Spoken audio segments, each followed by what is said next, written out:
വേറെ ആൾക്കാരുടെ ലൈഫിൽ എത്തി നോക്കി അതിനെ ആസ്വാദിക്കുന്ന ഒരു ക്യാരക്ടറിസ്റ്റിക്സ് എല്ലാ ഹ്യൂമൻ ബീങ്സിലുണ്ട്. അതുകൊണ്ട് അവീതം എന്ന് പറയുന്നത് ഒരു യൂണിവേഴ്സൽ തീമാണ്. ആൾക്കാർക്ക് അവസാനത്തെ 10 മിനിറ്റിന്റെ ആണോ പ്രശ്നം, ആദ്യത്തെ 1 മണിക്കൂർ 35 മിനിറ്റ് ഇവർ ഒരു പെണ്ണിന്റെ ബാക്കിൽ വന്നിട്ട് അവൾക്ക് ആയുധ ബന്ധം ഉണ്ടെന്ന് പറഞ്ഞിട്ട് അവളെ ശിക്ഷിക്കാൻ നോക്കുന്നതിൽ ഒരു പ്രശ്നമില്ല. ആദ്യ പടം ഇറങ്ങിയപ്പം അനുരാഗ് കശ്യപിന്റെ ഒരു അപ്രിസിയേഷൻ ഒക്കെ ലഭിച്ചിരുന്നു. പിന്നീട് റൈഫിൾ ക്ലബ്ബ് എന്ന് പറഞ്ഞ സിനിമയിൽ സർപ്രൈസിംഗ് ആയിട്ട് ആക്ടിങ്ങിലും വന്നു. ഞാൻ അനുരാഗിന്റെ അടുത്ത് ഒരു ഡയലോഗ് പറഞ്ഞു, you kick started my career by ആ ഒരു ഫേസ്ബുക്ക് മെസ്സേജ് കൊണ്ടാണ് എന്റെ കരിയർ കിക്ക് സ്റ്റാർട്ട് ആയത്.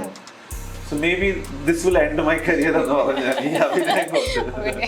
അവിഹിതം പുറത്തിറങ്ങുന്നതിന് മുമ്പ് വേറെ 2 സിനിമകൾ കൂടെ വന്നു. വൈറ്റ് ഓൾട്ടോ വന്നു, അതുപോലെ പത്മിനി വന്നു. പക്ഷേ ഈ 2 സിനിമകളും അതായത് തിങ്കളാഴ്ച നിശ്ചയം പോലെയൊന്നും അത്ര ഒരു സ്വീകാര്യത ലഭിച്ചിട്ടില്ല എന്നാണ് എൻ്റെ ഒരു ലഭിച്ചിട്ടില്ല. 100 ദിവസം 60 ദിവസം 80 ദിവസം ഷൂട്ട് ചെയ്യാനുള്ള കഴിവില്ല. ഞങ്ങളുടെ എല്ലാ സിനിമകളും ഞങ്ങളുടെ മാക്സിമം ഞാൻ ഷൂട്ട് ചെയ്തത് 29 ദിവസം. അതാണ് പത്മിനി. തിങ്കളാഴ്ച നിശ്ചയം 23 ദിവസം ഷൂട്ട് ചെയ്തു. അവിഹിതം 20 ദിവസത്തിലാണ് ഷൂട്ട് ചെയ്തത്. അതെ അതെ. തിങ്കളാഴ്ച നിശ്ചയം, അവിഹിതം എന്നീ സിനിമകളുടെ സംവിധായകൻ സന്ന ഹെഗ്ഡെയാണ് ഇന്ന് നമ്മുടെ കൂടെ ഉള്ളത്. നമസ്കാരം സർ. അപ്പം അവിഹിതം തിയേറ്ററുകളിലേക്ക് എത്തിയിരിക്കുകയാണ്. 10-ാം തീയതി റിലീസ് ചെയ്തു. ഇപ്പം തന്നെ നല്ല റെസ്പോൺസ് സിനിമയ്ക്ക് കിട്ടിക്കൊണ്ടിരിക്കുന്നുണ്ട്. അപ്പം ഈ അവിഹിതവും ഒളിഞ്ഞു നോട്ടവും ഒക്കെ മലയാളികളുടെ ഒരു സ്ഥിരം ഏർപ്പാടുകളാണ്. അപ്പം ഇത്തരം ഒരു സബ്ജക്റ്റിലേക്ക് വരുന്നത് എങ്ങനെയാണ്? ഞാൻ അതിലൊരു ചെറിയ കറക്ഷൻ ചെയ്ത മലയാളികളുടെ ഞാൻ പറഞ്ഞില്ല, ലോകത്തിലെ എല്ലാവരുടെ ഒരു I can use word passion എന്ന് പറയാൻ പറ്റില്ല. എല്ലാവർക്കും ഒരു ഇതുണ്ട്, ഒരു അവിഹിതം ബന്ധം. നമ്മൾക്ക് എല്ലാവരും ആസ് എ ഹ്യൂമൻ ബീങ് നമ്മൾക്ക് എല്ലാവരും ഒരു നോസി ബിഹേവിയർ ഉണ്ട്. നമ്മുടെ ലൈഫിൽ എന്ത് ബുദ്ധിമുട്ടുകളുണ്ടെങ്കിലും അല്ല പ്രശ്നങ്ങളുണ്ടെങ്കിലും നമ്മൾ വേറെ ആൾക്കാരുടെ ലൈഫിൽ എത്തി നോക്കി അതിനെ ആസ്വാദിക്കുന്ന ഒരു ക്യാരക്ടറിസ്റ്റിക്സ് എല്ലാ ഹ്യൂമൻ ബീങ്സിലുണ്ട്. അതുകൊണ്ട് അവീതം എന്ന് പറയുന്നത് ഒരു യൂണിവേഴ്സൽ തീമാണ്. ഈ മലയാളികൾ because we make Malayala films, നമ്മൾ മലയാളികളായിട്ട് നമ്മൾ അതിന് ഫോക്കസ് ചെയ്യുന്നതേ ഉള്ളൂ. കഥ എന്ന് പറഞ്ഞാൽ അംബരീഷ് എന്ന് പറയുന്ന റൈറ്റർ, അവൻ ഈ കഥ എടുത്തിട്ട് ഞാൻ സിനിമാറ്റോഗ്രാഫർ ശ്രീരാജിൻ്റെ അടുത്ത് വന്നിട്ട് ഇങ്ങനെ ഒരു കഥ പറഞ്ഞു. അതൊരു ഇതിനേക്കാളെ കുറച്ച് വലിയ കഥയായിരുന്നു. പക്ഷെ നമുക്ക് അതിൻ്റെ ഒരു പകുതി ഇഷ്ടപ്പെട്ടു. അപ്പം ഞാൻ സംസാരിച്ചപ്പോൾ ഞാൻ പറഞ്ഞു, നമുക്ക് ആ പകുതി സ്റ്റോറിയിൽ നിർത്തിയിട്ട് ഇതിനൊരു സ്ക്രീൻ പ്ലേ ചെയ്യാൻ പറ്റുന്നുണ്ടെങ്കിൽ നമ്മൾക്ക് ഇത് ആലോചിക്കാമെന്ന് പറഞ്ഞു. അങ്ങനെ ഞാനും അവന് കൂടി എഴുതി അവിഹിത എന്ന് പറയുമ്പോൾ. എഴുതിക്കൊണ്ട് വരുമ്പോൾ നമ്മൾക്ക് ഭയങ്കര ഇഷ്ടപ്പെട്ടു. അതിൻ്റെ ഒരു എന്താ പറയുന്നത്, അതിൻ്റെ ഒരു ഡയറക്ഷനും ആ കഥ എങ്ങനെ സഞ്ചരിക്കുന്നത് നമുക്ക് ഭയങ്കര ഇഷ്ടപ്പെട്ടു. പിന്നെ പടം കണ്ടിട്ട് നിങ്ങൾ കണ്ടിട്ടുണ്ടാവും കുറെ അഭിപ്രായങ്ങളൊന്നും, ഒരു ഷോർട്ട് ഫിലിമിന്റെ ത്രെഡേ ഉള്ളൂ എന്നൊക്കെ പറഞ്ഞിട്ട്. ഞാൻ അങ്ങനെ നോക്കുന്ന ആളല്ല. ഞങ്ങൾക്കൊരു മൂവി എന്ന് പറയുന്നത് ഒരു എക്സ്പീരിയൻസ് ആണ്. അതിൽ കഥ വേണമെന്നില്ല. ഞങ്ങൾക്കൊരു 1.25-2 മണിക്കൂർ, ഞാൻ എല്ലാ പടങ്ങളും ഒരു 2 മണിക്കൂർ ലെങ്ത്തിലാണ്, 2 മണിക്കൂർ താഴെ ഉള്ള പടങ്ങളാണ് ഞാൻ ഇതുവരെ ചെയ്തിരിക്കുന്നത്. ഞങ്ങൾക്ക് അതിലൊരു എക്സ്പീരിയൻസ് കൊടുക്കാൻ പറ്റില്ല. ആ എക്സ്പീരിയൻസ് ഒരു പോസിറ്റീവ് എക്സ്പീരിയൻസ്. ഓർ പോസിറ്റീവ് എന്ന് പറയുമ്പോൾ ചിരി വേണം തന്നെ ഇല്ല, ചിരിക്കാനോ അല്ലെ ചിന്തിക്കാനോ അല്ലെ പടത്തുനിന്ന് പുറത്ത് ഇറങ്ങി വരുമ്പോൾ ആ പടം എന്തെങ്കിലും ഒരു നിങ്ങൾക്കൊരു ചെറിയൊരു ഹാങ് ഓവർ കൊടുത്തിട്ടുണ്ടെങ്കിൽ ആ ഹാങ് ഓവർ കുറേ നാൾ നിൽക്കണമെന്നില്ല. കുറച്ച് ഒരു അരമണിക്കൂർ എത്തിയ ശേഷം അത് മറന്നാലും കുഴപ്പമില്ല. ആ ഒരു സാധനം ഞങ്ങൾക്ക് ഓഡിയൻസിൽ കൊടുക്കാൻ പറ്റിയെങ്കിൽ then I find that kind of my goal achieved. അതുപോലെയാണ്. സോ കുറേ ഇങ്ങനെ റിവ്യൂസിൽ ഇതൊരു ഷോർട്ട് ഫിലിമിൻ്റെ ത്രെഡ് എന്ന് പറയുമ്പോൾ ഞാൻ ഒരു കഥയായിട്ട് പടം ചെയ്യുന്ന ആളല്ല. So for me it's the characters, it's the location, it's the language, അതെല്ലാം കൂടിയിട്ട് എന്തൊരു എക്സ്പീരിയൻസ് എനിക്ക് തരാൻ പറ്റുമോ അതാണ് ഞാൻ ചെയ്യുന്ന സിനിമയിൽ ഞാൻ ട്രൈ ചെയ്യുന്നത്. സോ അതാണ്, അങ്ങനെയാണ് അവിഹിതം എന്നുള്ള ഒരു ജേർണി തുടങ്ങിയത്. നമുക്ക് കഥ പറഞ്ഞപ്പോൾ ഞങ്ങൾക്ക് ഭയങ്കര ഇഷ്ടപ്പെട്ടു അതിലുള്ള ഒരു എക്സ്പീരിയൻസ്. ഈ പടത്തിൽ നിങ്ങൾ കണ്ടിട്ടുണ്ടല്ലോ, അതിന് നോക്കിയാൽ ഇത് ആര് ചെയ്യുന്നതെന്നല്ല നമ്മളുടെ പ്രൈമറി ഗോൾ. അത് ചെയ്ത ശേഷം നമ്മൾ അവിടത്തേക്ക് എത്തുന്നത് എങ്ങനെയാണ് എല്ലാ ബാക്കിയുള്ളവർ റിയാക്ട് ചെയ്യുന്നത്, അതായിരുന്നു നമ്മളെ ഒരു പ്രൈമറി ഒബ്ജക്റ്റീവ് പടം ചെയ്യുന്നത്. ആ ഒരു ജേർണി, ആ ഒരു എക്സ്പീരിയൻസ് അവിടെ എത്താൻ വേണ്ടിയിട്ട്. സോ അത് ആൾക്കാർക്ക് ഇഷ്ടപ്പെടുന്നുണ്ട്. അതുകൊണ്ട് നല്ല അഭിപ്രായം വരുന്നുണ്ട്. എല്ലാ റിവ്യൂസും പോസിറ്റീവ് റിവ്യൂസ് ആണ്. സോ ഈ അവിഹിതം എന്നുള്ളൊരു ടൈറ്റില് ഈ സിനിമേനെ ഏതെങ്കിലും തരത്തിൽ നെഗറ്റീവായിട്ട് ബാധിച്ചിട്ടുണ്ടോ? മീൻസ് ബാധിച്ചിട്ടുണ്ടോ എന്ന് പറഞ്ഞാൽ ഇതൊരു ഡബിൾ എഡ്ജ് സ്വോർഡ്. അവിഹിതം എന്ന് വെച്ച ടൈറ്റിൽ ഉണ്ടായത് കൊണ്ട് നമുക്ക് ഭയങ്കരമായി ശ്രദ്ധപ്പെട്ടു. അതേ സമയത്ത് ചിലപ്പോൾ അവിഹിതം എന്നുള്ള ടൈറ്റിൽ ഉണ്ടായത് കൊണ്ട് ചിലപ്പോൾ ഫാമിലി കുറച്ച് ആൾക്കാർക്ക് ആ ഉള്ളിൽ കയറാനുള്ള ഒരു പേടി ഉണ്ടാവും. പക്ഷെ അത് ഞങ്ങൾക്ക് തോന്നുന്നില്ല അങ്ങനെ ബാധിച്ചു. എന്നാൽ ആ ടൈറ്റിൽ ഇല്ലാതെ ഞങ്ങൾ ആ ഒരു ഞങ്ങൾ നോട്ടീസ് ചെയ്യുന്നത് അത്ര എളുപ്പമല്ല. എന്നാൽ ഇത് നമ്മൾ കാഞ്ഞങ്ങാടുന്ന് ചെയ്ത ഒരു കൊച്ചു സിനിമയാണ്. ഇതിലത്തെ ഫേസുകളൊക്കെ ഫെമിലിയർ ഫേസസ് അല്ല, ഉണ്ണിരാജ് ഒഴികെ. ഉണ്ണിരാജ് അങ്ങനെ മറിമായം കാണുന്ന ആ ഫാൻസിന് മാത്രമേ അറിയുള്ളൂ, അല്ലാതെ വേറെ ഒരു നോൺ ഫേസസ് ഒന്നും ഇല്ല. അപ്പൊ ഈ ടൈറ്റിലും ആ ടൈറ്റിൽ ഡിസൈനൊക്കെ നമ്മൾക്കൊരു നല്ല ഒരു ആൾക്കാർ ശ്രദ്ധിച്ചു. പിന്നെ പക്ഷെ ഞങ്ങൾക്ക് അതിന്റെ ഒരു പ്രശ്നം തോന്നുന്നില്ല. മറ്റുള്ളവരുടെ ജീവിതത്തിലേക്കുള്ള ഒളിഞ്ഞു നോട്ടം, അതായത് ഈ അവിഹിതത്തെ ഫോക്കസ് ചെയ്യുമ്പോഴും അത്തരം മനോഭാവങ്ങളുള്ളവരെ കൂടി ഫോക്കസ് ചെയ്ത് പോകുന്നുണ്ട് ഈ സിനിമയിൽ.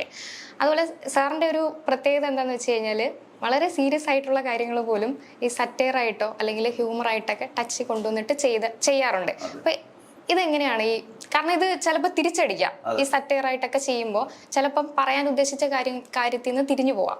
അപ്പൊ അതെങ്ങനെയാണ് അത്രയും സൂക്ഷ്മതയോടെ ചെയ്യാൻ പറ്റുന്നത്? It's more of my sense of humour. എൻ്റെ സെൻസ് ഓഫ് ഹ്യൂമർ ഈ സിനിമയിൽ നിങ്ങൾ കാണുന്ന പോലെ എന്താ പറഞ്ഞാൽ, ഞാൻ എന്തെങ്കിലും ഒരു സീരിയസ് കാര്യം ഉണ്ടെങ്കിൽ അതിന് ഒരു ലൈനും മറുപടി കൊടുക്കും. അത് ഒരു സെക്കൻഡ് ആയ ശേഷമായിരിക്കും മറ്റാൾക്ക് കത്തുന്നത്, ഓ ഇങ്ങനെ ഒരു തമാശ ആയിട്ട് ഇയാൾ അത് എടുത്തു. സോ ഞാൻ നോക്കുന്നതെന്ന് പറഞ്ഞാൽ നമ്മൾ already there is lot of seriousness in this world. ഇനി അതിന് കൂടുതൽ സീരിയസ്നെസ് ഞാൻ കൊടുക്കാൻ നോക്കുക. അപ്പോൾ അതിനൊന്ന് ആ സബ്ജക്റ്റിൻ്റെ ഒരു എന്താ പറയുക ഇമ്പോർട്ടൻസ് കളയാതെ അതിൽ കുറച്ച് ഹ്യൂമർ കൊടുത്തിട്ട് ആൾക്കാർക്ക് എങ്ങനെ എത്തിക്കാൻ പറ്റും എന്നുള്ളതാണ് നോക്കുന്നത്. ഇപ്പോൾ അങ്ങനെ നമ്മളൊരു 10 സീൻ എഴുതിയാൽ ചിലപ്പോൾ 5-6 വർക്കാവുള്ളൂ. പക്ഷെ 5-6 വർക്കായാൽ മതി.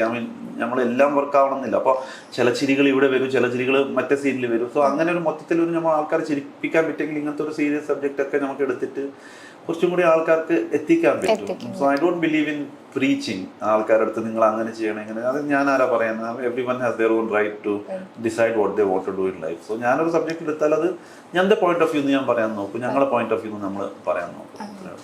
അപ്പൊ ഹ്യൂമർ സ്ക്രിപ്റ്റ് എഴുതുമ്പോ തന്നെ ഇതൊക്കെ പ്രിപ്പയർഡ് ആയിരുന്നു അതോ നാച്ചുറൽ ആയിട്ട് വരും? ചില സമയത്ത് ചില കുറെ കാര്യങ്ങൾ ഇതിൽ ചെയ്ത ഈ പടത്തിൽ കുറെ കാര്യങ്ങൾ സെറ്റിൽ ലൈക്ക് ഷോട്ട് എടുക്കുന്ന 2 സെക്കൻഡ് മുമ്പിൽ ഇപ്പൊ അതിലൊരു സാധനം ഉണ്ട്, ചെക്ക് ഇൻ ചെക്ക് ഔട്ട് സെറ്റിന്റെ ലൈക്ക് ഷോട്ട് എടുക്കുന്ന 5 മിനിറ്റ് മുമ്പാണ് നമ്മൾ എഴുതിയത്.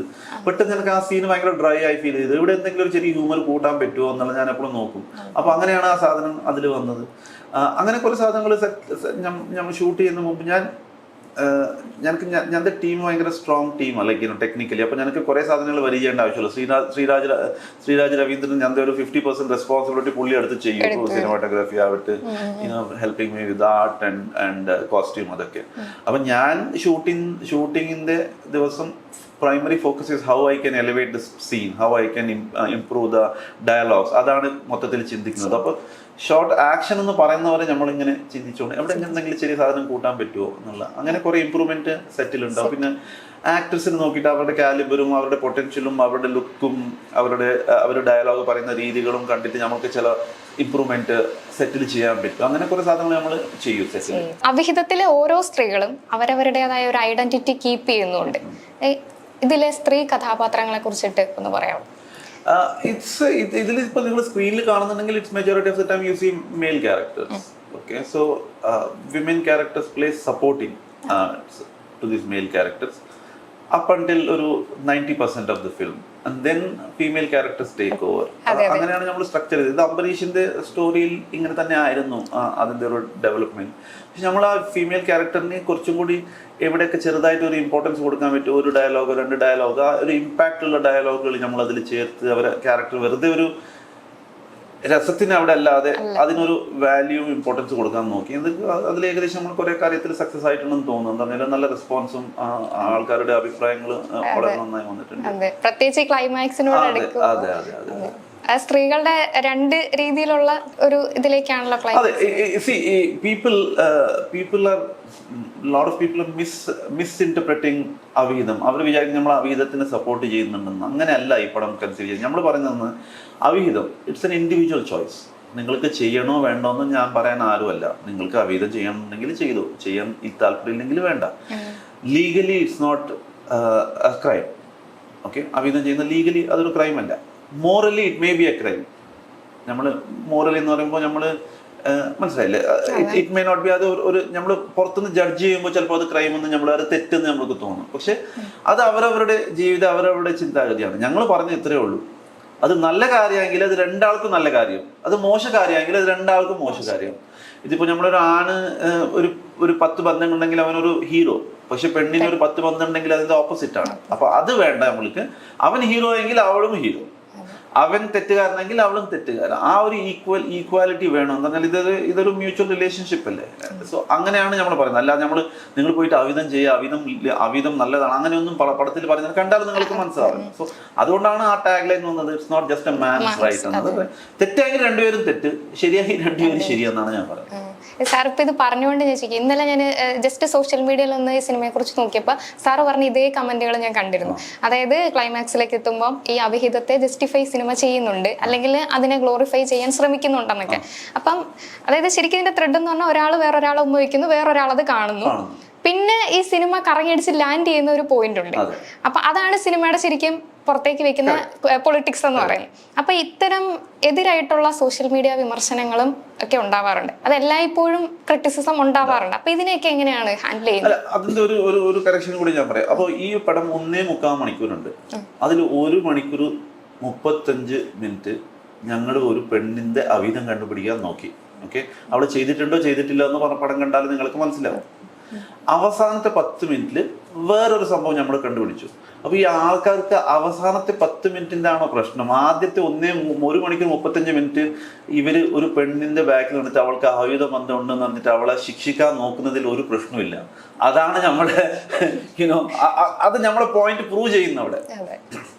അവസാനം നമ്മൾ ചിലപ്പോൾ അവിധം ചെയ്തിട്ടുണ്ടെങ്കിൽ അത് എന്ത് കാരണം കൊണ്ട് അവിധം ചെയ്തു, ചില ആൾക്കാർക്ക് ആ കാരണം ഭയങ്കര വീക്കായി തോന്നി. അതാണ് പ്രശ്നം. ശരിക്കും പറഞ്ഞാല് ശരിക്കുള്ള പ്രശ്നം 1 മണിക്കൂർ 35 മിനിറ്റ് നിങ്ങൾ ഒരു പെണ്ണിന്റെ ബാഗിൽ നടത്തി അവൾക്ക് അവിധ ബന്ധം ഉണ്ടോ എന്ന് നോക്കി, അവളെ പറ്റിയിട്ട് നിങ്ങൾ മോശ കാര്യങ്ങൾ പറഞ്ഞു, അവൾ അങ്ങനെയാണ് ഇങ്ങനെയാണെന്നൊക്കെ പറയാൻ നോക്കി. അതിലാർക്കും പ്രശ്നമില്ല. അവസാനത്തെ 5 മിനിറ്റിലാണ് ആൾക്കാർക്ക് പ്രശ്നം. അപ്പൊ ഞങ്ങൾക്ക് തോന്നി പടം ഇഷ്ടപ്പെട്ടോ ഇല്ല, അത് ഇൻഡിവിജ്വൽ ചോയ്സ് ആണ്. അതിൽ ഞങ്ങൾക്കൊരു പ്രശ്നമില്ല. നിങ്ങൾ പടം ഒരു സ്ക്രീൻ പ്ലേനെ ഇഷ്ടപ്പെടുന്നത് ഇഷ്ടപ്പെടാതിരിക്കുന്നത് അത് ഇൻഡിവിജ്വൽ നിങ്ങളുടെ റൈറ്റ് ആണ്. അത് ഞങ്ങൾക്ക് പ്രശ്നമില്ല. ഒരാൾ പറഞ്ഞ് ഞങ്ങൾക്ക് പടം ഇഷ്ടപ്പെട്ടില്ല എന്ന് പറഞ്ഞാൽ ഞങ്ങൾക്ക് ഒരു സങ്കടവും ഇല്ല. പക്ഷേ ആ ഒരു ജഡ്ജ്മെന്റ് വന്നില്ല. ഇതുകൊണ്ടാണ് ഞാൻ ഇഷ്ടപ്പെടാത്ത പറഞ്ഞത്. നമ്മൾ ചെയ്യാൻ ചിന്ത എന്നാൽ ഞങ്ങൾ കറക്റ്റാണ്, നമ്മൾ ചെയ്ത കാര്യം ശരിയാണെന്ന് തോന്നി എനിക്ക്. അത് എന്നാൽ ഞങ്ങൾക്ക് കൂടുതൽ എക്സ്പ്ലെയിൻ ചെയ്യാൻ പറ്റില്ല. എക്സ്പ്ലെയിൻ ചെയ്യണമെങ്കിൽ ഞങ്ങൾക്ക് അതിന്റെ പ്ലോട്ട് വിട്ടുകൊടുക്കേണ്ടി വരും. അതുകൊണ്ട് ചിലപ്പോൾ ഞാൻ ഇങ്ങനെ പറയുന്നതിൽ ചിലപ്പോൾ ചില ആൾക്കാർക്ക് ഇപ്പോൾ ഈ വീഡിയോ കാണുന്ന ആൾക്കാർ ചിലപ്പോൾ ഒരു ചെറിയ കൺഫ്യൂഷൻ ഉണ്ട്, എന്താണ് പുള്ളി പറയുന്നത്. പക്ഷെ ഞങ്ങൾക്കത് പറഞ്ഞാൽ മൊത്തം പ്ലോട്ട്. അടുത്തൊരു സംഭവം കൂടെ ചോദിക്കുക. ഒരിടയ്ക്ക് മലയാള സിനിമയുടെ ഒരു പാറ്റേൺ തന്നെ എങ്ങനെയായിരുന്നു, നായകന്റെ അടി കൊള്ളുമ്പോൾ സ്വിച്ചിട്ട പോലെ നായകൻ നന്നാവും, അങ്ങനെ ഒരു സാധനം ഉണ്ടായിരുന്നു. പക്ഷെ ഈ സിനിമയിൽ ഒരു ട്വിസ്റ്റോട് കൂടിയാണ് ക്ലൈമാക്സ് കൊണ്ടുവന്നിരിക്കുന്നത്. ആദ്യമേ അങ്ങനെ തന്നെയായിരുന്നു ക്ലൈമാക്സ് ഒക്കെ പ്ലാൻ ചെയ്തിരുന്നത്? അതോ ഇല്ല, അംബരീഷിന്റെ കഥ വരുമ്പോൾ ഈ കഥയുടെ എൻഡ് കുറച്ചും കൂടി വ്യത്യാസം ഉണ്ടായിരുന്നു. അപ്പോൾ ഞാനും അംബരീഷും ഇനീഷ്യലി ഇരുന്നിട്ട് നമ്മൾക്ക് ഇങ്ങനെ വേണമെന്ന് പറഞ്ഞിട്ട് നമ്മളത് റീറൈറ്റ് ചെയ്തു. പിന്നെ ശ്രീരാജിൻ്റെ ഞാൻ എല്ലാ സജഷൻസ് കാര്യങ്ങളും ചോദിക്കും. അവന് ഈ നമ്മുടെ ഡയറക്ഷൻ ഇഷ്ടപ്പെട്ടു, ആ രീതിയിൽ പോകുന്ന ഇപ്പോൾ പുതിയതായിട്ട് നമ്മൾ എഴുതിയ സ്ക്രീൻ പ്ലേ ഇഷ്ടപ്പെട്ടു. സോ അങ്ങനെ പിന്നെ കുറേ സാധനങ്ങൾ നമ്മൾ പറഞ്ഞ പോലെ തന്നെ ഒരിക്കലും നമ്മൾ ആ സബ്ജക്റ്റും ആ സബ്ജക്റ്റിൻ്റെ ഇൻറ്റൻഷൻ ലോക്ക് ചെയ്ത ശേഷം അതിന് നമ്മൾ എങ്ങനെ എൻഹാൻസ് ചെയ്യാൻ പറ്റും, അതിനെ എങ്ങനെ ഇമ്പ്രൂവ് ചെയ്യാൻ പറ്റും, അതിൽ എക്സ്ട്രാ ലെയേഴ്സുകൾ എങ്ങനെ ആഡ് ചെയ്യാൻ പറ്റും, അത് വെച്ചിട്ടാണ് ഞങ്ങൾ മുമ്പിലോട്ട് പോയത്. ഞാൻ ഒരിക്കലും ഒരു സ്റ്റോറി ഡ്രിവൻ റൈറ്ററോ ഡയറക്ടറോ അല്ല. ഞാൻ എങ്ങനെ എഴുതും എന്ന് പറഞ്ഞാൽ ഒരു റിലേഷൻ ഇല്ലാതെ ഒരു 100 സീനുകൾ ഞാൻ എഴുതും. ലൈക്ക് ഇപ്പോൾ ഞാൻ നിങ്ങളടുത്ത് സംസാരിക്കുമ്പോൾ ഞങ്ങൾക്ക് അതിലെന്തോ നിങ്ങൾ പറഞ്ഞ എന്തോ ഒരു ഡയലോഗ് ഇഷ്ടപ്പെട്ടു, ഞാൻ അത് വെച്ചിട്ട് ഒരു സീൻ എഴുതും. ഞാൻ മറ്റേ പുള്ളിയുടെ അടുത്ത് ഇപ്പോൾ ക്യാമറ പുള്ളിയുടെ അടുത്ത് സംസാരിച്ചു, നമ്മൾ എന്തോ കാണുമ്പോൾ എന്തോ ഒരു സംഭവം നടന്നു, അതിൻ്റെ ഒരു സീൻ ചെയ്യും. അങ്ങനെ കുറേ സീനുകൾ ഞാൻ എഴുതിയിട്ട് പിന്നെ ഞാൻ അതിലൊരു ലിങ്ക് ചെയ്യാൻ നോക്കുന്നത്. അങ്ങനെയാണ് ഞാൻ കഥ എഴുതുന്നത്. അതുകൊണ്ട് ഒരു ശരിക്കൊരു ബിഗിനിങ്ങും എൻഡും എൻ്റെ മനസ്സിലുണ്ടാവും. പക്ഷെ ബാക്കിയെല്ലാം ഇങ്ങനെ ക്രിയേറ്റ് ചെയ്തിട്ടാണ് ഞാൻ ആ ലിങ്ക് ചെയ്യുന്നത്. സോ ഞാൻ ഒരിക്കലും ടോപ്പ് ടു തുടക്കം മുതൽ എൻഡ് വരെ എഴുതുന്ന റൈറ്ററേ അല്ല. ഇപ്പൊ ഈ സ്ക്രിപ്റ്റിംഗിന്റെ കാര്യം പറഞ്ഞുകൊണ്ട് ചോദിക്കുകയാണ്, ഇത് ഏത് ഭാഷയിലാണ് സാർ എഴുതുന്നത്? ഇത് അംബരീഷ് ഉണ്ടായതുകൊണ്ട് മലയാളത്തിൽ തന്നെ. അപ്പൊ അംബരീഷും ഞാനും ഡിസ്കസ് ചെയ്തു ചില സീനുകൾ, അതിന്റെ ഒരു സ്ട്രക്ചർ ഡിസ്കസ് ചെയ്തു, ഇങ്ങനെയാണ് പടം നടക്കുക എന്നുള്ള majority of the structure Ambareesh തന്നെ ഡിസൈഡ് ചെയ്തിരുന്നു. ഞാൻ അതിൽ പിന്നെ കുറച്ച് മാറ്റങ്ങൾ മാത്രം കൊടുത്തിട്ടുള്ളൂ. So majority of the story from എങ്ങനെ തുടങ്ങും അതൊക്കെ അംബരീഷാണ് ഡിസൈഡ് ചെയ്തത്. അതിൽ ഞങ്ങൾക്ക് വേണ്ട ഇൻപുട്ട് ഞാൻ പുള്ളിക്ക് കൊടുത്തു. സോ അത് കഴിഞ്ഞിട്ടാണ് ഞങ്ങൾ അംബരീഷ് ഒരു സീൻ എഴുതും, അതിന്റെ ഡയലോഗ്സ് എഴുതും, ഞങ്ങൾക്ക് അയച്ചു തരും, ഞങ്ങൾക്ക് എന്തെങ്കിലും തിരുത്താനുണ്ടെങ്കിൽ അങ്ങനെ ഒരു ദിവസം നമ്മളൊരു 10 സീന് 15 സീൻ എഴുതും. അങ്ങനെ ഒരു മാസത്തിന്റെ ഉള്ളിൽ നമ്മൾ സ്ക്രീൻ പ്ലേ കംപ്ലീറ്റ്. അവിഹിതം പുറത്തിറങ്ങുന്നതിന് മുമ്പ് വേറെ 2 സിനിമകൾ കൂടെ വന്നു, വൈറ്റ് ഓൾട്ടോ വന്നു, അതുപോലെ പത്മിനി വന്നു. പക്ഷേ ഈ 2 സിനിമകളും സാറിന്റെ സിനിമകൾക്ക്, അതായത് തിങ്കളാഴ്ച നിശ്ചയം പോലെയൊന്നും അത്ര ഒരു സ്വീകാര്യത ലഭിച്ചിട്ടില്ല എന്നാണ് എൻ്റെ ഒരു ലഭിച്ചിട്ടില്ല. അപ്പോ അതുകൊണ്ടാണോ വീണ്ടും ഒരു മെയ്ഡ് ഇൻ കാഞ്ഞങ്ങാട് ബ്രാൻഡിലേക്ക് തിരിച്ചു വരുന്നത്? ഇല്ല, white Alto made in Kanhangad ആയിരുന്നു. അങ്ങനെ ഞാൻ നോക്കാറില്ല. ഞങ്ങൾക്കൊരു സബ്ജക്ട്, ഞാൻ എങ്ങനെ പറഞ്ഞാൽ നമ്മളെല്ലാവർക്കും ഒരു ദിവസത്തേക്ക് ഒരു 100 കഥ നമ്മളെ മനസ്സിൽ വരും, അല്ലെങ്കിൽ ഒരു 10-20 കഥ പുറത്തുനിന്ന് നമ്മൾ കേൾക്കും. അപ്പൊ ഞാൻ നോക്കുന്നത് ചില കഥകൾ ഞാൻ ഒന്ന് കേട്ടിട്ട് ഒന്നും എക്സൈറ്റ് ആവും, പക്ഷെ ഒന്നും ഞാൻ ചെയ്യില്ല. ഞാൻ നോക്കുന്നുണ്ടെങ്കിൽ ആ കഥ ഒരു 15-20 ദിവസം പിന്നെയും മനസ്സിന്റെ ഉള്ളിൽ ഉണ്ടെങ്കിൽ അതിലെന്തോ ഉണ്ടെന്നാണ് അർത്ഥം. അങ്ങനെയാണ് അവിഹിതം. ആദ്യത്തെ പ്രാവശ്യം കേട്ടപ്പാട് ഇത് ചെയ്യാൻ പറ്റും, അങ്ങനെ ചെയ്യാൻ പറ്റും. 2ാമത്തെ ദിവസം മനസ്സിന്റെ ഉള്ളിൽ അവിഹിതം പോകുന്നില്ല. അങ്ങനെ 3-4 ദിവസം കഴിയുമ്പോഴത്തേക്ക് ഞാൻ വിചാരിച്ചു ഇതൊരു it's sticking with me, so എന്നാൽ ഇത് എക്സ്പ്ലോർ ചെയ്യാന്ന് പറഞ്ഞിട്ട് അങ്ങനെയാണ് അവിഹിതം തുടങ്ങുന്നത്. അങ്ങനെയാണ് ഞാൻ കഥ ചൂസ് ചെയ്യുന്നത്. അല്ലെങ്കിൽ കുറെ സാധനങ്ങൾ നമുക്ക് പെട്ടെന്ന് ഒരു കഥ വരും, ഭയങ്കര എക്സൈറ്റ് ആവും, പക്ഷെ അത് ചിലപ്പോൾ സ്ട്രെച്ച് ചെയ്യാനോ അല്ല 2 മണിക്കൂർ ആക്കാൻ ഭയങ്കര ബുദ്ധിമുട്ടുള്ള സാധനമായിരിക്കും. അപ്പൊ അങ്ങനെയാണ് ഞാൻ കഥ ഒരു കഥ എന്റെ മനസ്സിൽ കുറെ നാൾ ഉണ്ടെങ്കിൽ അതിലെന്തോ ഉണ്ടെന്നുള്ള ഒരു രീതിയാണ്. അപ്പൊ അത് വെച്ചിട്ടാണ് ഞാൻ മുമ്പിലോട്ട് പോകുന്നത്. ഈ കാഞ്ഞങ്ങാട് സാറിന്റെ ഒരു സേഫ് സോൺ ആയി മാറിയിട്ടുണ്ടോ എപ്പോഴെങ്കിലും? Kanhangad is always A safe zone. അപ്പൊ അല്ല, അതെ, നേരത്തെ ക്വസ്റ്റ്യന് ബാക്കിയുള്ള കാര്യങ്ങൾ പറയുന്നുണ്ടെങ്കിൽ ഇപ്പോൾ 1744 വൈറ്റ് ആൾട്ടോ ഞാൻ സംബന്ധിച്ചോളം it's one of my favourite film, ഞാൻ ചെയ്ത ഫിലിം. അതെന്ന് വെച്ചാൽ ഞാനത് അതിന്റെ ഒരു സ്ട്രക്ചർ ആവട്ടെ, അതിന്റെ ഒരു സ്റ്റോറി ടെല്ലിംഗ്, അത് വളരെ ഡിഫറെന്റ് ആയിട്ട് ഞങ്ങൾക്ക് ചെയ്യാൻ പറ്റുമെന്ന് അറിയില്ലായിരുന്നു. അതുകൊണ്ടാണ് അതൊരു എക്സ്പെരിമെന്റ് ഫിലിം. അതിന്റെ റിലീസായിട്ട് നമുക്ക് കുറച്ച് ബുദ്ധിമുട്ടുകളൊക്കെ ഉണ്ടായിരുന്നു. നമ്മൾ ഇനീഷ്യലി ഇത് ശരിക്കും അത് OTT പോകേണ്ട പടമായിട്ടാണ് നമ്മൾ എടുത്തത്. എന്താ പറഞ്ഞാൽ അതൊരു നമുക്ക് 100% അറിയുന്നത് ഒരു മിക്സ്ഡ് റിപ്പോർട്ട് വരാനുള്ള സാധ്യതയുള്ള പടമാണെന്ന് അറിയാമായിരുന്നു. പക്ഷെ എന്തൊക്കെ സംഭവിച്ചു, അങ്ങനെ അതൊരു it just went out of our hands. പക്ഷെ അതിനുള്ള റിസപ്ഷൻ നമുക്ക് it got selected in Rotterdam, International Film Festival of Rotterdam. അവിടെ പോയി, അവിടെ 4-5 ഷോകൾ ഉണ്ടായിരുന്നു. So it got a huge reception അവിടെ. അപ്പോൾ അതിന്റെ ഒരു വാലിഡേഷൻ നമുക്ക് അവിടെ പോയി കിട്ടി, ഇവിടെ കിട്ടാൻ പറ്റില്ല. പിന്നെ അത് OTT വന്നിട്ടില്ല, അതുകൊണ്ട് അറിയില്ല OTT വരുമ്പോൾ ആൾക്കാർ എങ്ങനെ റിയാക്ട് ചെയ്യണമെന്ന് ഞങ്ങൾക്കറിയില്ല. So I feel like OTT will get a decent reception കിട്ടുമെന്ന് ഞങ്ങൾക്ക് തോന്നുന്നത്. വൈറ്റ് ആൾട്ടോ ഉടനെ വരാൻ സാധ്യതയുണ്ടോ? അറിയില്ല, something that producers have to decide. The other movie Padmini, it did work in theatre, but OTT വന്ന ശേഷം നന്നായി. കുഞ്ചാക്കോവന്റെ വേറൊരു റേഞ്ച് കാണിച്ചൊരു സിനിമയും കൂടെ ആയിരുന്നു പത്മിനി. പക്ഷെ എന്നിട്ടും അത് തിയേറ്ററിൽ അത് വർക്കായില്ല. It had its own problems. I don't know എന്താണ് theatre. I agree now that the ending ആൾക്കാർ, ഞാൻ കുറെ ആൾക്കാർ പറഞ്ഞു 80-85% of the movie they loved. They did not like the ending. So maybe I didn't do a good job with the ending. Deepu പ്രദീപിന്റെ ഒരു സ്റ്റോറീസിന് ഒരു style ഉണ്ട്. ഇപ്പൊ ബേസിൽ ചെയ്തിട്ടുണ്ട്, വിപിൻ ദാസ് ചെയ്തിട്ടുണ്ട്. They must have been able to give it justice. ഞങ്ങളുടെ സ്റ്റൈലിൽ ചിലപ്പോൾ അത് വർക്കായിട്ടുണ്ടാവില്ല. ചിലപ്പോൾ maybe my making style didn't match the screenplay. എല്ലാവർക്കും ഒരു സ്റ്റൈൽ ഉണ്ടല്ലോ. എൻഡിങ് വർക്കായില്ല. So I sometimes think about it and say maybe I could have done it differently. I could have shot it differently. അങ്ങനെ കുറച്ച് കാര്യങ്ങൾ everything is every failure is a learning process. അതുകൊണ്ട് നമ്മൾ fail ആവണമെന്ന് പറയുന്നതല്ല, but you will try to learn something from it. So maybe I could have done a better job as a director, or maybe I should not have done it. ആ പടം ഞാൻ ചെയ്തുകൂടായിരുന്നു ചില സമയത്ത് എനിക്ക് തോന്നുന്നു. Maybe somebody else would have done a better job than me with that script എന്ന് തോന്നാറുണ്ട് ചില സമയത്ത്. So but it happens. You learn. എല്ലാം വേണല്ലോ നമുക്ക് സക്സസ്. But ഒരു OTT വന്ന ശേഷം അതിന് നല്ല അപ്രിസിയേഷൻ, ഔട്ട്സൈഡ് കേരള നല്ല അപ്രിസിയേഷൻ ഉണ്ടായിരുന്നു പടത്തിന്. ഞങ്ങൾക്ക് ഇപ്പോഴും അത് കണ്ടിട്ട് ആൾക്കാർ മെസ്സേജ് അയക്കാറുണ്ട് ഇടയിടയിൽ. So yeah. ഇപ്പം കാസർഗോഡ് വെച്ചിട്ട് ഒരുപാട് സിനിമകൾ വന്നു കഴിഞ്ഞു. ഇപ്പം മലയാള സിനിമയിൽ വള്ളുവനാട് രീതിയുണ്ട്, അതുപോലെ വടക്കേ മലബാർ, ഉത്തര മലബാർ, അത് ആ രീതിയിൽ നിന്നും സിനിമകൾ വരാറുണ്ട്. അതായത് തെക്കൻ സൈഡിൽ നിന്നും സിനിമകൾ വരാറുണ്ട്. അപ്പോൾ ഈ ഇത്തരം പശ്ചാത്തലങ്ങൾ സിനിമയുടെ വിജയത്തെ സ്വാധീനിക്കാറുണ്ടോ? ന്യൂട്രൽ മലയാളം അല്ലെങ്കിൽ സദൻ പാർട്ട് ഓഫ് മലയാളം, നമ്മള് എന്താ പറയുന്നത് തൃശ്ശൂർ കഴിഞ്ഞിട്ടുള്ള they are the most dominant അല്ലെ. കൂടുതൽ മലയാളം പടങ്ങൾ വരുന്നത് ആ ഭാഷയോ ആ സ്ലാങ് എന്നാണ് വരുന്നത്. നമ്മളെ പടങ്ങൾ വളരെ കുറവാണ്. ഇപ്പൊ നമ്മളെ നോർത്തേൺ മലബാറിൽ നിങ്ങൾ എണ്ണിയാല് രതീഷ് പൊടുവാൾ, ഞാനും, പിന്നെ സുധീഷിന്റെ ഒരു പടം, അത്രേ ഉള്ളു പടങ്ങള് നോർത്തേൺ മലബാർ. ഇപ്പൊ ഒരു ചെറിയൊരു പടങ്ങൾ വരുന്നുണ്ട്. ഞാൻ അതുകൊണ്ടല്ല ചെയ്യുന്നത്. ഞാൻ ചെയ്യുന്നത് എനിക്ക് I like being in my home town. ഞാൻ കാഞ്ഞങ്ങാടിൽ ജീവിക്കാനാണ് ഇഷ്ടപ്പെടുന്നത്. സോ ഞാൻ അവിടുന്നേ പടം ചെയ്യുന്നുള്ളൂ എന്നുള്ള ഒരു വാശിയല്ല, ഞാൻ എൻ്റെ കംഫർട്ട് സോൺ അതാണ്. അപ്പോൾ when I get A universal story, ഇപ്പൊ അവീതം എന്ന് പറയുന്ന സ്റ്റോറി എവിടെ വേണമെങ്കിൽ നമുക്ക് പ്ലേസ് ചെയ്യാം. തിങ്കളാഴ്ച നിശ്ചയം എന്ന് പറയുന്ന സ്റ്റോറി നമുക്ക് എവിടെ വേണമെങ്കിലും പ്ലേസ് ചെയ്യാം. So when I have the choice to place the story in Kanhangad, എന്തിനാണ് വേറെ അടുത്ത് പോയിട്ട് സെറ്റ് ചെയ്യുന്നത് എന്തിനാണെന്ന് ആ ആലോചന കൊണ്ടാണ് ഞാൻ കാഞ്ഞങ്ങാടിൽ പടം ചെയ്യുന്നത്. ഇപ്പൊ ഞാൻ കൊച്ചിയിൽ വന്ന് താമസിക്കുന്നുണ്ടെങ്കിൽ, കൊച്ചിയിൽ ഞാൻ ജീവിക്കുന്നുണ്ടെങ്കിൽ, ഞാൻ ചിലപ്പോൾ ഇവിടെ ആ സെയിം പടം ഞാൻ ഇവിടെ സെറ്റ് ചെയ്യും. അതൊന്ന്. രണ്ട്, ഞങ്ങള് ബാക്കിയുള്ള സ്ലാങ്ങും ഭാഷയും പഠിച്ചിട്ട് നമ്മൾ എല്ലാ പടങ്ങളും എൻജോയ് ചെയ്യുന്നുണ്ട്. അതുപോലെ ബാക്കിയുള്ളവരും നമ്മളെ ഒരു കൾച്ചറും നമ്മളെ ഒരു വേ ഓഫ് ലൈഫും എക്സ്പീരിയൻസ് ചെയ്യട്ടെ എന്നുള്ള ഒരു ഇതുണ്ടല്ലോ. രണ്ടത്. മൂന്ന്, നമ്മളെ അവിടെ കുറെ ടാലന്റഡ് ആൾക്കാരുണ്ട്, അവർക്ക് അവിടുന്ന് ഇങ്ങോട്ട് വരാനുള്ള ബുദ്ധിമുട്ടുണ്ട്. അപ്പോൾ നമ്മൾക്ക് അവിടെ പോയിട്ട് അവിടെ ഒരു എക്കോ സിസ്റ്റം ഉണ്ടാക്കിയിട്ട് അവിടുത്തെ ടാലന്റിനും നമ്മൾ ആ ഓപ്പർച്യൂണിറ്റി കൊടുത്താൽ I think the industry will benefit. ഇപ്പോൾ ഞാൻ ചെയ്ത 2-3 പടത്തിൽ നിന്ന് എത്രയോ ആൾക്കാർ ഇപ്പോൾ കുറേ പടത്തിൽ അഭിനയിക്കുന്നത്. രതീഷ് പൊടുവാളിനും നിങ്ങളൊരു hats off to Ratheesh Poduval also, because he also has introduced so many actors from Kasaragod, Payyanur, Kannur ഭാഗത്തുനിന്ന്. So this is like opening up the whole system. കുറെ ആൾക്കാർ ഇപ്പോൾ കുറെ ടാലന്റുകളുണ്ട്, കുറെ ടെക്നീഷ്യൻസ് ആ ഭാഗത്ത് നിന്ന് വരുന്നുണ്ട്. So that's A very good feeling. അല്ലാതെ നമ്മുടെ നാട്ടിൽ ഇപ്പോൾ കുറെ ആൾക്കാർ വന്നിട്ട് ഷൂട്ട് ചെയ്യുന്നുണ്ട്. അപ്പോൾ അവിടുത്തെ ഒരു ഇൻഡസ്ട്രിക്കും ചെറുതായിട്ട് അത് ബെനിഫിറ്റ് ഉണ്ടാവും. നമ്മളിപ്പോൾ നമുക്ക് ഒരു 100-150 ദിവസം ഷൂട്ട് ചെയ്യുമ്പോൾ അവിടുത്തെ ഹോട്ടലുകളാവട്ടെ, ട്രാൻസ്പോർട്ടേഷൻ ആവട്ടെ, അവിടെ ആ ഒരു ആൾക്കാർ വന്നിട്ട് ഇൻവെസ്റ്റ് ചെയ്യുന്നത്. So it opens up a lot of things. സാറിന്റെ സിനിമകളിൽ അധികം വലിയ സ്റ്റാർഡമോ വലിയ സ്റ്റാർ കാസ്റ്റുകളോ ഒന്നും ഉണ്ടാവാറില്ല.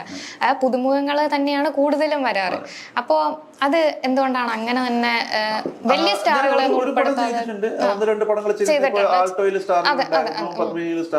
സ്റ്റാറുകൾ ഇല്ലാതെ ചെയ്യുന്നതല്ല. ഒന്നാമത്തത്,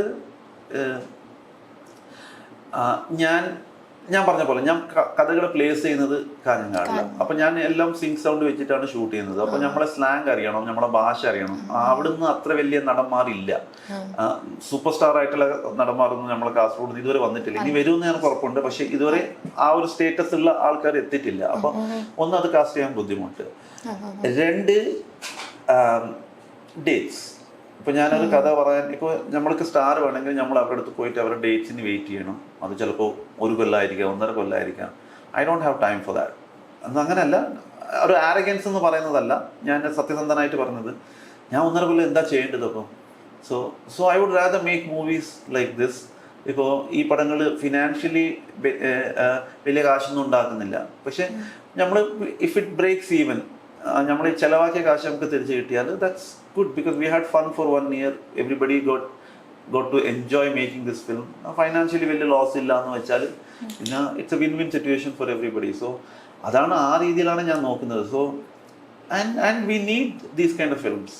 നമുക്ക് ഇതിൻ്റെതായ ഒരു സിസ്റ്റം കൂടി വേണം. I mean it's great to do big films, 100, 200, 300 crore films. അത് അടിപൊളിയാണ്. അത് that helps the industry a lot. That helps other people take a look at me. പുറത്തുനിന്ന് കുറെ ഫണ്ടിങ് വരും ഇതുകൊണ്ട്. അതേ സമയത്ത് നമ്മൾ എല്ലാവർക്കും അത് ചെയ്യാൻ പറ്റില്ലല്ലോ. ഞങ്ങൾക്ക് ഈ ഷൂട്ടിംഗ് ഡേയ്സ് അത് വളരെ ഇമ്പോർട്ടൻ്റ് ആണ്. ഞങ്ങൾക്ക് I don't think I have the energy, stamina, dedication, temperament 100 ദിവസം, 60 ദിവസം, 80 ദിവസം ഷൂട്ട് ചെയ്യാനുള്ള കഴിവില്ല. ഞങ്ങളുടെ എല്ലാ സിനിമകളും മാക്സിമം ഞാൻ ഷൂട്ട് ചെയ്തത് 29 ദിവസം. അതാണ് പത്മിനി. തിങ്കളാഴ്ച നിശ്ചയം 23 ദിവസം ഷൂട്ട് ചെയ്തു. അവിഹിതം 20 ദിവസത്തിലാണ് ഷൂട്ട് ചെയ്തത്. അതെ 20 ദിവസം എന്ന് പറയുമ്പോൾ ഞങ്ങളുടെ മനസ്സിൽ 60 ദിവസമാണ് അത്. സോ ആ കാരണങ്ങളൊക്കെ വെച്ചിട്ടാണ് ഇത് ചെയ്യുന്നത്. I'm not saying that I want to continue doing the same thing, but ഇതുവരെ അങ്ങനെയാണ് ചെയ്തിരിക്കുന്നത്. ഇനി അറിയില്ല എന്താണ്. മലയാളത്തിന് പുറത്ത് കന്നഡയിൽ വർക്ക് ചെയ്തിട്ടുണ്ട്, പ്രത്യേകിച്ച് രക്ഷിത് ഷെട്ടിയുടെ. രക്ഷിത് ഇപ്പം കന്നഡ സിനിമയുടെ ഒരു മുഖം മാറ്റിയ ഒരാൾ കൂടെയാണ്. രക്ഷിതിനൊപ്പമുള്ള സൗഹൃദമൊക്കെ എങ്ങനെയാണ്? Good friends. നമ്മൾ ഇടയ്ക്കിടയ്ക്ക് സംസാരിക്കും. നമ്മളെ കാണാതെ കുറെ നാളായി. ഇപ്പൊ ഞാൻ കേരളത്തില്ല, അവൻ കർണാടകത്തില്ല. അവൻ is very busy preparing his for next film. പക്ഷെ നമ്മൾ ഇടയ്ക്കിടയ്ക്ക് മെസ്സേജ് അയക്കും, ചാറ്റ് ചെയ്യും. സിനിമ ചർച്ചകളൊക്കെ നമ്മൾ കണ്ട സിനിമ ചർച്ചകൾ ചെയ്യും. പിന്നെ നമ്മൾ ഫോണിൽ മെസ്സേജ് അയക്കുമ്പോൾ നമ്മൾ സിനിമയെ പറ്റി കുറച്ച് സംസാരിക്കും. അതൊരു different relationship. I think we have like cinema മാത്രമല്ല, നമ്മൾക്കൊരു ആ രീതി എന്ത് വേണമെങ്കിൽ ഏത് ലൈക്ക് നമ്മൾ ചിലപ്പോൾ 1 കൊല്ലം സംസാരിക്കാതിരുന്നാലും പിന്നെ ഫോൺ എടുത്ത് സംസാരിച്ചാൽ ഇന്നലെ സംസാരിച്ചപ്പോൾ നമുക്ക് സംസാരിക്കാൻ പറ്റും. അതെ. So we are constantly in touch. We chat with each other, talk to each other. ഋഷഭിനെ അറിയാം, പരിചയമുണ്ട്. ഋഷഭിന്റെ അടുത്തും like we are all in different എന്താ പറയുന്നത്, phases of our life. Rishab is doing his own thing, Rakshit is doing his own thing. നമ്മൾക്ക് എന്തെങ്കിലും ആവശ്യമുണ്ടെങ്കിൽ നമ്മൾ അങ്ങോട്ടും ഇങ്ങോട്ടും സംസാരിക്കാം. നമ്മൾ ഡെയിലി ആയിട്ടുള്ള കണക്ഷൻ തന്നെ. രക്ഷിത്തായിട്ട് ഞാൻ കുറച്ചും കൂടി കൂടുതൽ ബന്ധമുണ്ട്. ബിക്കോസ് ഞാൻ ഇവരൊക്കെ പരിചയപ്പെട്ടത് രക്ഷിത്തിന്റെ ത്രൂ ആണ്. So Rakshit was my oldest. ആ സെറ്റിൽ വെച്ചിട്ട് Rakshit is like my oldest friend. അപ്പൊ ഈ കന്നഡ സിനിമയുടെ ഒരു ഇപ്പൊ മാറി നിൽക്കുന്ന ഒരു ഫേസ് ഈ 3 ആൾക്കാരാണ്, രക്ഷിത്, രാജ്, ഋഷഭ്. അപ്പോൾ സാറ് ഭാവിയിൽ എപ്പോഴെങ്കിലും ഈ ടീമിനൊപ്പം ഒരു സിനിമ ഉണ്ടാവുമോ? ഞാൻ ചോദിക്കാറുണ്ട് ആൾക്കാർ കന്നഡ പടം ചെയ്യുമോ. As of now no plans. ഇപ്പോൾ ഞാൻ I'm happy in Malayalam. This is my comfort zone. അപ്പോൾ ഇപ്പോഴത്തെ അവസ്ഥയിൽ I'm happy where I am. Future I don't know, anything can happen in the future. So സാറിന്റെ ആദ്യ പടം ഇറങ്ങിയപ്പം അനുരാഗ് കശ്യപിന്റെ ഒരു അപ്രിസിയേഷൻ ഒക്കെ ലഭിച്ചിരുന്നു. പിന്നീട് റൈഫിൾ ക്ലബ്ബ് എന്ന് പറഞ്ഞ സിനിമയിൽ സാറ് സർപ്രൈസിംഗ് ആയിട്ട് ആക്ടിങ്ങിലും വന്നു. അപ്പോൾ ആ സിനിമ എന്ന് പറഞ്ഞാൽ 4 ഡയറക്ടർ ഒന്നിച്ചൊരു സിനിമയും കൂടെ ആയിരുന്നു. അപ്പോൾ റൈഫിൾ ക്ലബിലേക്ക് വന്നത് എങ്ങനെയാണ്? എന്താ പറയുന്നത്, I don't know how to explain this. ഞാൻ വീട്ടിലിരിക്കുമ്പോൾ ഒരു കോൾ വന്നു. കാസ്റ്റിംഗ് ഡയറക്ടർ എന്നെ വിളിച്ച് പറഞ്ഞു, ഞാൻ കാസ്റ്റിംഗ് ഡയറക്ടറാണ്. അപ്പോൾ ഞാൻ മനസ്സിൽ തോന്നുന്നത്, ഞാൻ പടത്തിൽ കുറേ പുതുമുഖങ്ങളൊക്കെ അഭിനയിക്കാറുണ്ട്, അവരെ വല്ല നമ്പർ ചോദിച്ചതായിരിക്കും എന്ന് വിചാരിച്ചു. സോ പുള്ളി പറഞ്ഞു, ഇങ്ങനെ ഒരു പടമുണ്ട് ആഷിഖ് കപൂറിൻ്റെ റൈഫിൾ ക്ലബ്ബ് എന്ന് പറയുന്ന പടം, അതിന് നമ്മൾ കാസ്റ്റിംഗ് ചെയ്യുന്നുണ്ട്, നിങ്ങൾ ആക്ട് ചെയ്യണമെന്ന് പറഞ്ഞു. ഞാൻ ഇങ്ങനെ ചിരിക്കാൻ തുടങ്ങി. ഞാൻ വിചാരിച്ചു ഇവനെ കളിയാക്കി വല്ല വിളിക്കുന്നത്. ഞാൻ പറഞ്ഞു, പുള്ളി പറഞ്ഞില്ലല്ല, സീരിയസ് ആയിട്ടാണ് ഞാൻ പറയുന്നത്. ഞാനിങ്ങനെ ആലോചിച്ചു, ശരി നാളെ വിളിക്കാം, നമുക്ക് നാളെ സംസാരിക്കാം. ഞാൻ കട്ട് ചെയ്തു. പിന്നെ നാളെ രാവിലെ ഒന്നും കൂടി വിളിച്ചു. സെക്കൻഡ് ടൈം വിളിക്കുമ്പോൾ അപ്പോൾ അന്നേരം ഞാൻ കുറച്ച് ചിന്തിച്ചു. ഞാൻ പിന്നെ ചിരിച്ചു. ഞാൻ ഒഴിവാക്കി മനസ്സിൽ ഇങ്ങനെ, ആര് ചെയ്യാൻ പോകുന്നത്, ഞങ്ങൾക്ക് അഭിനയിക്കാൻ താല്പര്യമൊന്നുമില്ല. ഒരു ദിവസം അതേ സമയത്ത് കറക്റ്റായിട്ട് പുള്ളി വിളിച്ചിട്ട് ഒന്നും കൂടി പറഞ്ഞു. ഇപ്രാവശ്യം കുറച്ച് കൂടി ഇൻഫർമേഷൻ കൊടുത്തു. ഇതിൽ ഇവരുണ്ട്, അവരാണ് ടെക്നീഷ്യൻസ്, ഇങ്ങനെയാണ്, ഇത്ര വലിയ പടമാണ്, ഇത്ര റൈറ്റേഴ്സ് ഉണ്ട്, എല്ലാം വലിയ മലയാളത്തെ ഹൂസ് ഹൂ എല്ലാം ഉണ്ട് അതിൽ. അവരുടെ നെയിംസ് ഒക്കെ പുള്ളി ഡ്രോപ്പ് ചെയ്യാൻ തുടങ്ങും. എന്നിട്ട് ഞാൻ പറഞ്ഞു, എനിക്ക് ഉറപ്പില്ല, എനിക്ക് അഭിനയിക്കാനുള്ള ധൈര്യവുമില്ല, താല്പര്യവുമില്ല, ഞാൻ ക്യാമറ മുമ്പിൽ ഒരിക്കലും നിൽക്കണമെന്ന് ഞാൻ ഇതുവരെ എൻ്റെ ലൈഫിൽ അഭിനയിച്ചിട്ടില്ല. അന്ന് വൈകുന്നേരം ഒന്നും കൂടി വിളിച്ചു പുള്ളി. ഇപ്രാവശ്യം പറഞ്ഞു അനുരാഗ് കശ്യപും കൂടി ഉണ്ടെന്ന് പറഞ്ഞിട്ട്. അങ്ങനെ എല്ലാ ഇൻഫർമേഷൻ എനിക്ക് കിട്ടി. അപ്പോൾ ഞാൻ കുറച്ച് ആൾക്കാരുടെ അടുത്ത് സംസാരിച്ചു. കുറച്ച് ആൾക്കാർ പറഞ്ഞു നിനക്ക് വേണ്ടെങ്കിൽ ചെയ്യണ്ടെന്ന് പറഞ്ഞു. കുറച്ച് ആൾക്കാർ പറഞ്ഞു ഈ ഓപ്പർച്യൂണിറ്റി കളയണ്ട, ചെയ്യുന്നു. ആസ് ഹ്യൂമൻ ബീങ്സ് നമ്മൾ എത്ര പറഞ്ഞാലും there is part of our brain which makes us think like being greedy. അപ്പോൾ ഞാൻ ആ ഗ്രീഡ് കൊണ്ട് മാത്രമാണ് ഈ പടം ചെയ്തത്, വേറെ ഒരു കാരണമില്ല. ഗ്രീഡിനെസ് ഓഫ് ഇങ്ങനത്തെ ഒരു അറ്റ്മോസ്ഫിയറിൻ്റെ ഭാഗമായാൽ എന്തൊരു രസമായിരിക്കും. Like you know this movie will be talked about by everybody. It's like everyone that is famous and respectable and amazing in their craft are part of Rifle Club. അപ്പം അങ്ങനത്തെ ഒരു പടത്തിന് ഭാഗമായില്ലെങ്കിൽ you might regret it later. ആ ഒരു greediness ആണ് ഞാൻ അതിലേക്ക് ഡ്രൈവ് ചെയ്തത്. അല്ലാതെ എനിക്കുള്ള ടാലൻറ്റോ ആക്ടിങ് ടാലൻറ്റോ അല്ല, ആക്ട് ചെയ്യാനുള്ള ഇഷ്ടമൊന്നുമല്ല. I just didn't want to miss out ആ ഒരു പാർട്ട് ഓഫ് ദാറ്റ് ഹിസ്റ്ററി. ആ ഒരു കാരണം കൊണ്ട് മാത്രമാണ് ഞാൻ കുറച്ച് ധൈര്യം എടുത്തിട്ട് അവിടെ പോയി. I don't like the acting part at all. പടത്തിൽ അഭിനയിച്ചിട്ട് ഞാൻ പറയുന്നത് I was nervous like every day every time and I hated those moments. പക്ഷേ I loved being there. അവരെ കൂടെ സംസാരിക്കുന്നതും കുറേ ആൾക്കാരെ പരിചയപ്പെട്ടു. I love the experience. ഞാനത്തെ പടങ്ങളൊക്കെ ചെറിയ പടങ്ങളാണ്. ആ സെറ്റിൻ്റെ ഒരു വലുപ്പം, the way Aashiq handles the set, the way everybody works, അതൊക്കെ ഒന്ന് ഞങ്ങൾക്ക് കണ്ട് കുറേ കാര്യങ്ങൾ എനിക്ക് പഠിക്കാൻ പറ്റി. എനിക്ക് like that's why I said like after watching that movie I have a little more courage to do a bigger films. അതെ, ആ ഒരു experience. And then I got to meet Anurag. Like ഞാൻ അനുരാഗിൻ്റെ അടുത്ത് ഒരു ഡയലോഗ് പറഞ്ഞു, you kick started my career by ആ ഒരു ഫേസ്ബുക്ക് മെസ്സേജ് കൊണ്ടാണ് എൻ്റെ കരിയർ കിക്ക് സ്റ്റാർട്ട് ആയത്. So maybe this will end my career എന്ന് പറഞ്ഞാൽ ഈ അഭിനയം കൊണ്ട്. So it was coming to a full circle. അന്ന് തൊട്ട് Anurag has been an exceptional human being. Anurag has helped me and wherever എന്നെ പ്രൊമോട്ട് ചെയ്യാൻ പറ്റും പുള്ളി പ്രൊമോട്ട് ചെയ്തിട്ടുണ്ട്. He has been huge and such a big influence. സിനിമകൾ സക്സസ് ആകുമ്പോൾ നമുക്ക് ഒരുപാട് സന്തോഷം തോന്നും, അതുപോലെ അത് വിജയിക്കാതെ വരുമ്പോൾ ചെറിയ രീതിയിൽ നമുക്ക് സങ്കടമൊക്കെ ഉണ്ടാവും. ഈ 2 മൊമെന്റ്സുകൾ എങ്ങനെയാണ് സാർ ഹാൻഡിൽ ചെയ്യുന്നത്? I have look, സക്സസ്, എന്ത് സക്സസും എന്ത് appreciation that gives you high. ഞാനൊക്കെ അതേപോലെ തന്നെ. അതേ സമയത്ത് എന്ത് ക്രിറ്റിസിസമും എന്തും for right reason or wrong reason ആര് നമ്മളെ ക്രിട്ടിസൈസ് ചെയ്താൽ you will feel hurt. That is very common. പക്ഷെ ഞങ്ങൾ നമ്മൾ ചെയ്യുന്ന ജോലി അല്ലല്ലോ. ഞങ്ങൾ ജോലി ചെയ്യുക, പക്ഷെ വേറെ ആളെ ഒപ്പീനിയൻ വെച്ചിട്ടാണ് ഞങ്ങൾ റിസൾട്ട് അറിയുന്നത്. ഞങ്ങളൊരു പടം ചെയ്തു, 100-ൽ ഒരു 60 ആൾക്കാർ ആ പടം ഇഷ്ടപ്പെട്ടാലും ഞങ്ങൾ ജയിച്ചു, 60 ആൾക്കാർ ആ പടം ഇഷ്ടപ്പെട്ടില്ലെങ്കിൽ ഞങ്ങൾ തോറ്റു. സോ ഞങ്ങളെ കയ്യിലില്ല റിസൾട്ട്. നമ്മളെ കയ്യിൽ അതിൻ്റെ കൺട്രോൾ ചെയ്യാനുള്ള ഒരു കഴിവുമില്ല. നമ്മൾക്ക് അറിയുന്ന ജോലി നമ്മൾ ചെയ്യാം, then will hope for the best. So അങ്ങനെയാണ് ഞാൻ നോക്കുന്നത്. So like anything else. ഇപ്പോൾ അവിഹിതം എല്ലാവരും ഇഷ്ടപ്പെടുന്നുണ്ട്, സോ ഐ എം ഹാപ്പി.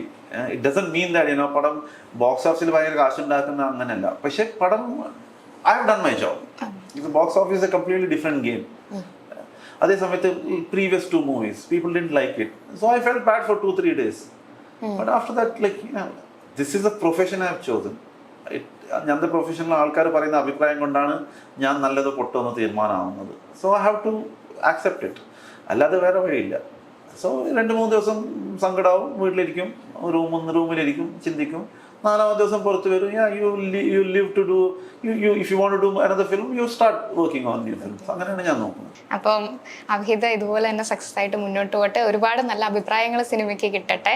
അപ്പം നമ്മളുടെ കൂടെ ഇത്രയും നേരം നന്നായി. Thank you for having me and thank you for this wonderful interview. Thank you so much, sir.